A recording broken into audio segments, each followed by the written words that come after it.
Welcome back to On the Level. I'm Jeff Hutton. Today, HIV and LGBT rights YouTuber Acep Gates. In September 2018, he tested positive for HIV. 2 weeks later, he posted a video about the diagnosis on YouTube. The video has had 3.5 million views, something that Acep says shows just how taboo the topic is in Indonesia. Acep says he's a rare source of first-hand advice and support for people worried about their status, especially young people. There are a lot of young people too to ask me to accompany them to go to hospital to take HIV tests.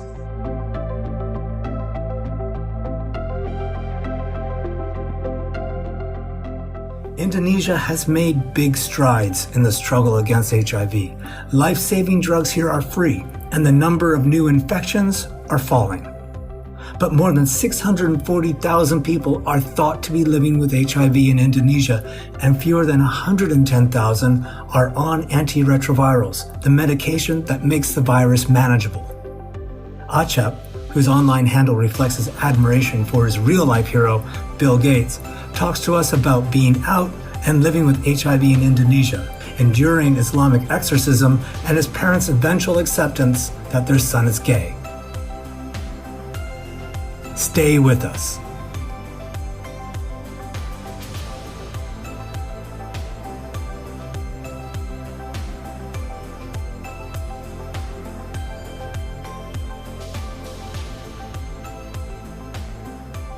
My next guest is Acep Gates. His real name is Acep Saipuddin.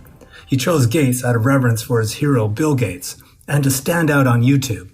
But his straight talk about HIV and his open identification as a gay man already makes him a rarity here, where LGBT issues are taboo, where gay men and women, as well as transgendered women, routinely face persecution by police and hardline conservatives.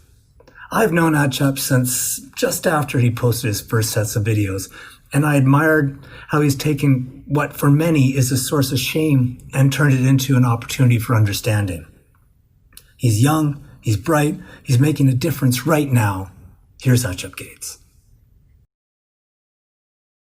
Acep, thanks so much for joining me. Yeah, thank you for inviting me, Jeff. Your whole story begins in September 2018. You decide to go get a second HIV test on the advice of your doctor. I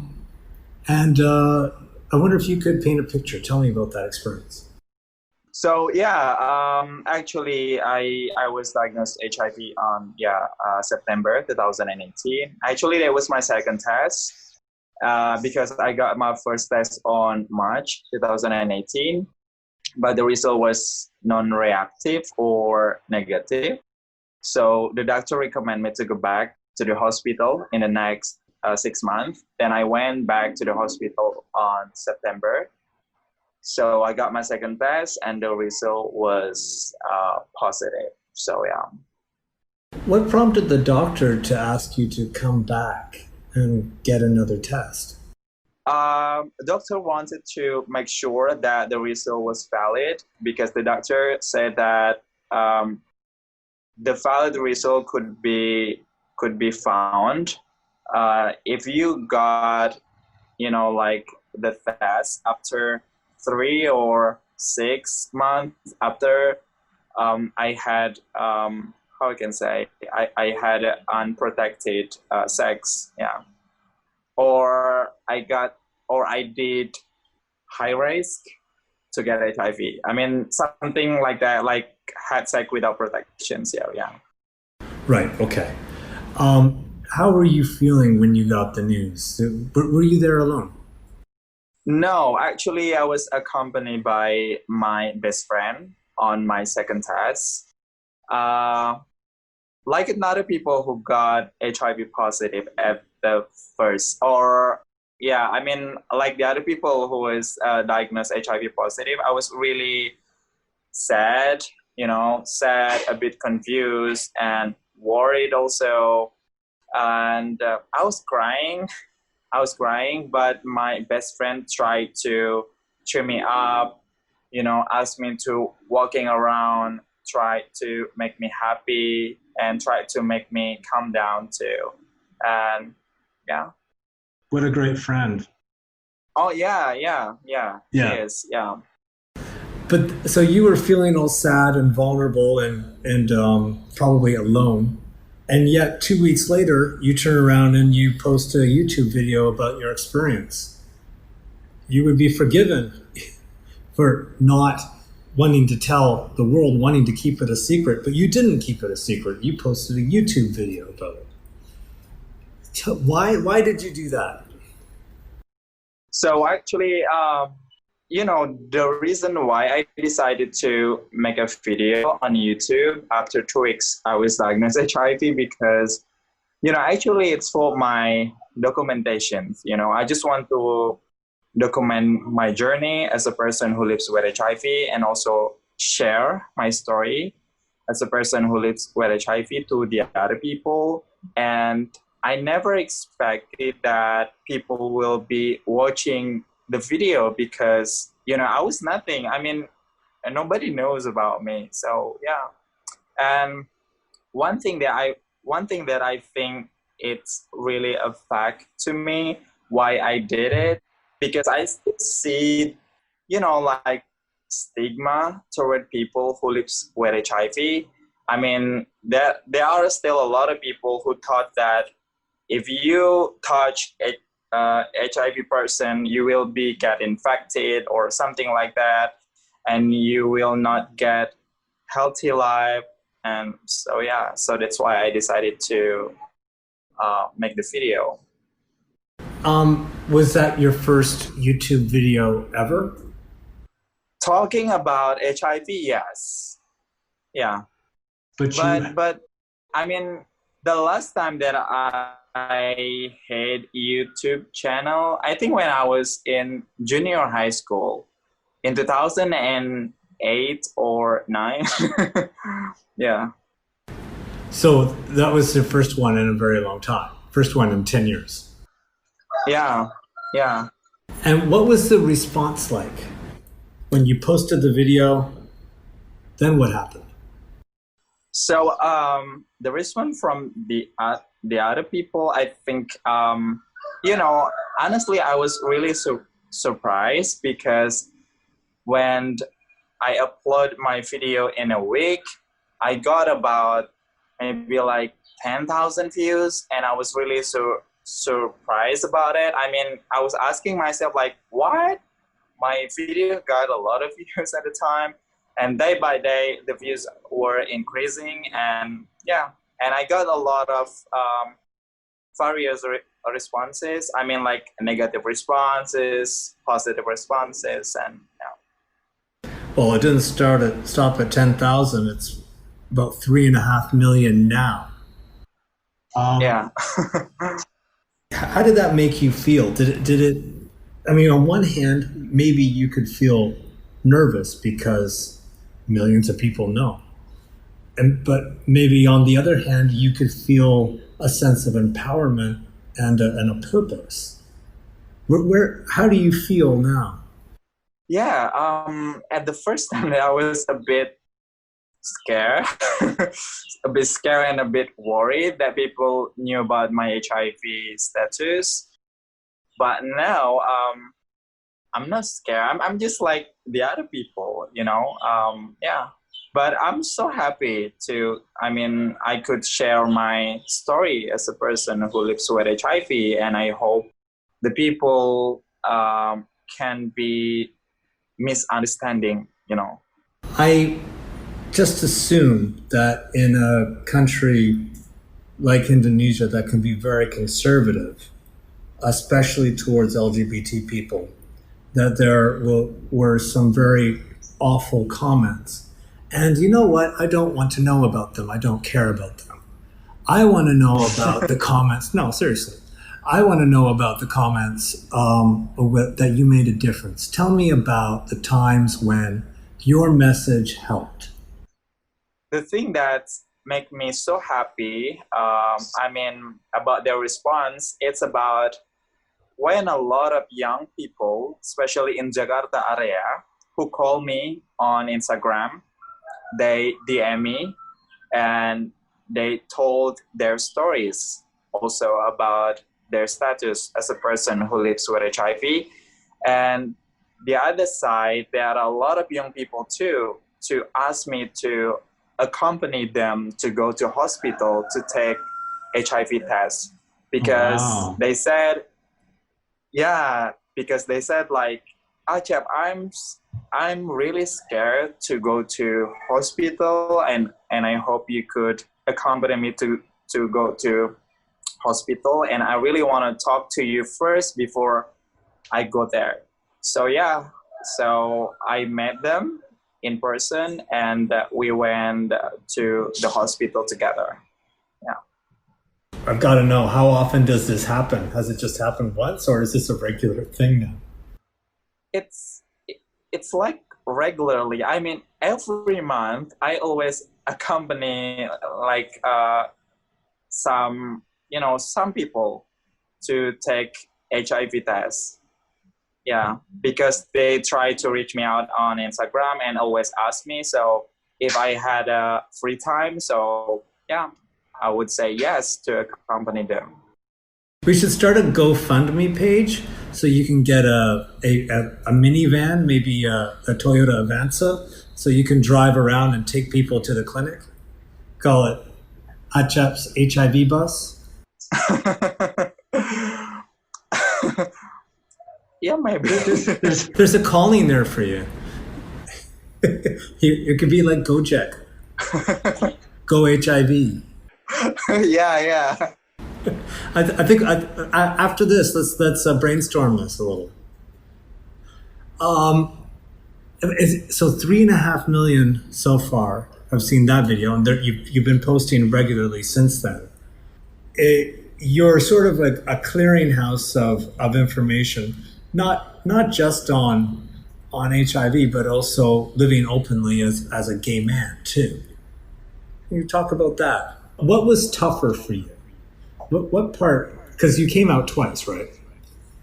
you came out. You came out 3 times. Yeah. You came out to your parents, right? And then you had to come out as HIV positive, and then you had to come out as well, you didn't have to, as gay on YouTube. You've been coming out. So, what part of that journey? What part of that journey was the most difficult for you? The most difficult thing is about the family, because some family like now go away from me and they never talk with me anymore. So yeah, but I'm so glad. I mean, my parents still support me. Like now, I'm still staying with my parent, by the way. So yeah, and we are fine. So. There's a video of you and your parents talking about your status, and they are just the cutest, sweetest couple. They're smiling. You're from West Java, right? Yeah, West Java. Yeah. So they look like they're just regular middle class, regular Indonesians, and they seem so pleased to lend their support. Tell me about that support that you're getting from your parents. So when I was diagnosed HIV, and when I come out to my parents too that I'm gay, so I know it's not easy for them to to support a guy son, but I'm so happy because they are trying to understand me. So then, because they asked me to tell them everything about my life, so I decided to telling them about my gay life. And then at the first time, it wasn't easy because they also asked me to do ruqyah. How can I say in English? Like Islamic exorcism, right? Exorcism, yeah. Basically, they're asking you to pray the gay away. Yeah, because Muslim people believe that if you are gay or if you are LGBT, there is an evil in your body, and it must be taken away. Yeah, it's a And my demon. parent Yeah. asked me to do that. Yeah. Yeah. And I said yes. I did the Okay. rukia like about for a month. But then I said to them that I think the rukia, it didn't work, and I'm still gay. I still like guys, and I think I don't need a rukia anymore. Then my parent also recommend me to marry with the girls, and but then I rejected because I can't. I can't. And then slowly I was telling them that I can marry with a girl and I like guys, and yeah, it took time actually, but now I think they more understanding. So yeah. This was a year before the diagnosis, right? This was 2017. You went through this process. Yeah. Yeah, What when I come out. Yeah.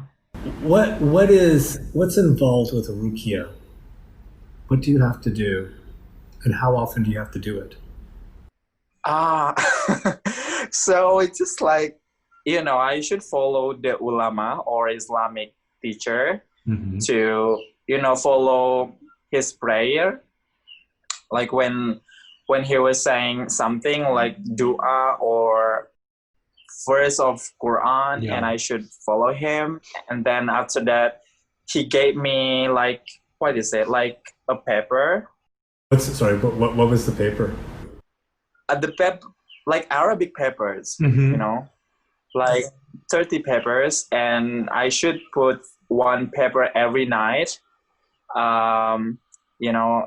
behind my pillow. So yeah, I did it 1 month, and I did consultations to every week in a month, and yeah, but nothing changed. What was written on the paper? Were they verses out of the Quran?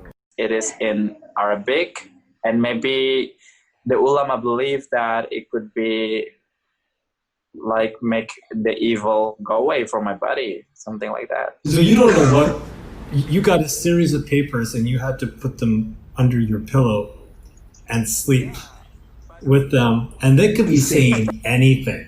Like it could be a recipe for nasi goreng, or it could be an evil curse, or they can be love letters. You have no idea. Yeah, I had no idea about it, so I just follow him instruction, and it didn't work at all. Not even a little bit. No, I guess. I'm joking. No. Yeah. What did you have to do? How did you eventually convince your parents that this is not something that's going to change? I talk a lot, like almost every day in a year. That I mean, yeah, talk about how can I say, like my sexual orientation. I know some people say like sexual orientation is a fluid, right? But for some people, it's not that as fluid as that. I mean, it's not like now I like guys and tomorrow I like girls, and the day after tomorrow I will like both. I think it's not like that. And I try to convince my parent that being gay it's okay, and being gay it doesn't mean that I'm abnormal, and I try to make them sure also. Even sometimes we had a very big fights because my parents still believe that I can be changed to be straight. But at the end, I told my parent that I think my sexual orientation is my business. So I will never talk anymore about this thing to you, to my mom and to my dad, and I have rights to choose my own life. Yeah.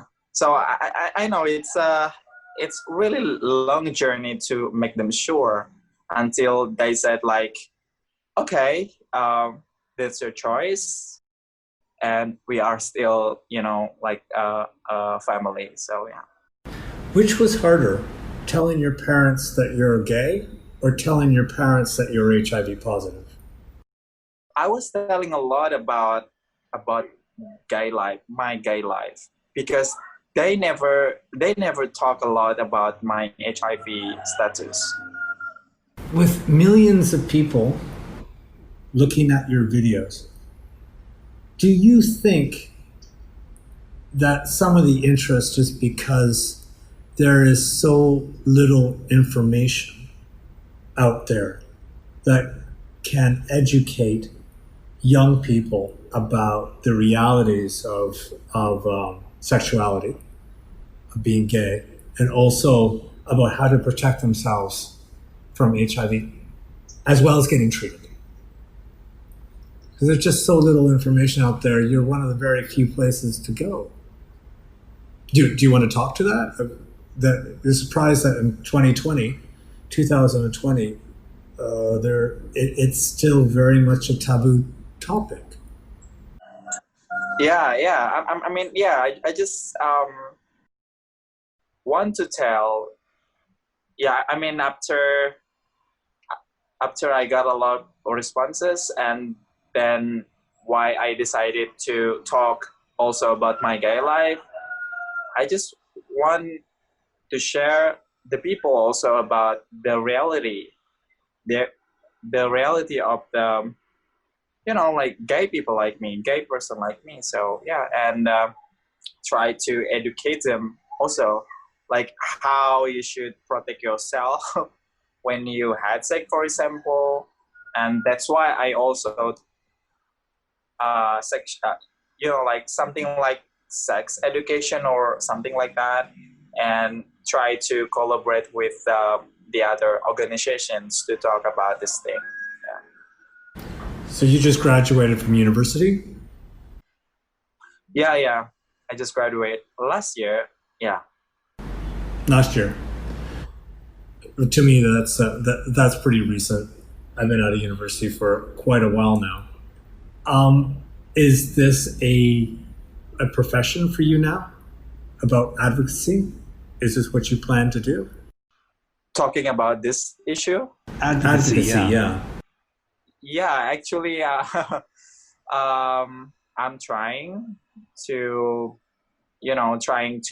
yeah, in the, how can say, like, advocate, like talking about sex, LGBT issue, and yeah. Where are you getting the support? Are there Indonesian organizations you can work with, or you're laughing? Are they tend to be more foreign? Can you talk to us about how that works? Well, I think it's really hard to get support from the institution or organization in Indonesia. I mean, um, I did collaboration a lot with uh, international organizations such as United Nations, and yeah, and Mm-hmm. like UNAIDS, UNAPA, and like TESJKT and the other, like international organization who open their branch in Indonesia, not purely Indonesian organization. Of course, there are Indonesians working in the organization, but there are multilateral organizations that ask you to speak openly. No, I mean, they never request me to talk about this, but I talk about my journey as a person who lives with HIV and gay person in Indonesia, not because they ask me, but I want to talk about this that I want to talk, not Hmm. because of them. So yeah. Oh, I understand that. Um, Yeah, I'm, yeah. I'm wondering, why do you think there is so little um, Is it a lack of interest in the Indonesian organizations, like at the health ministry, or is it still just so taboo? Honestly, yeah, I'm not interested to, you know, making collaboration with Indonesian organization because yeah, it's still taboo for them. And when I talk something like LGBT or sex, I should replace some words, something like that. And I think it's not comfortable to talk about this. No. What are some words you have to replace? Something uh, like penis, vagina, and I think it's not really me. So yeah.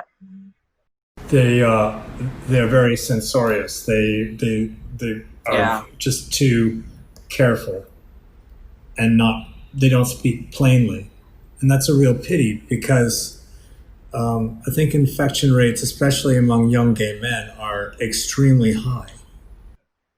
Yeah. So if you are HIV positive and you are gay, a gay man, what is life like for you in Indonesia? um, it's really difficult, you know, because I will got two stigma at the same time. The first stigma is I'm HIV positive, and the second stigma that I'm gay, and people will think that I'm a really bad person. So yeah, and also some people always say to me like gay like me, uh, it's just like spreading the virus. So that's why.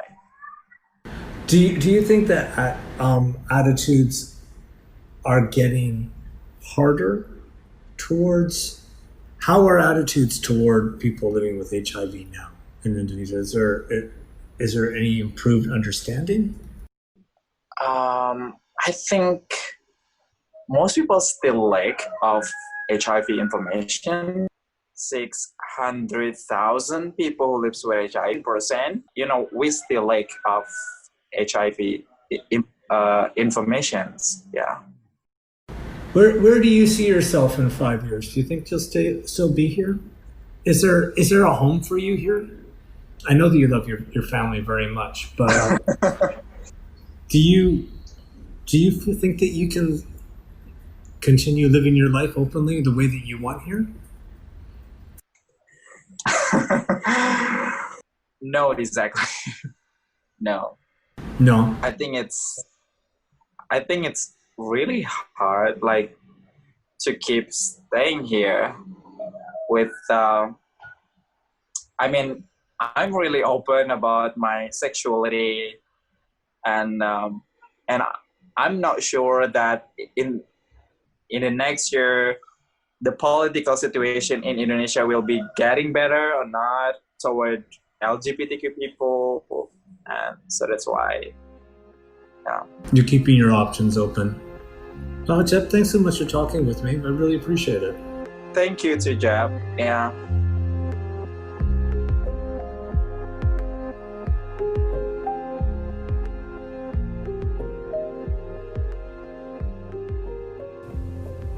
And that was On the Level. Thank you to Acep Gates, our producer Stephen Handoko, editing by Giga Hafiz, research by Imam Shofwan, music by Soundstripe. I'm Jeff Hutton. Bye for now.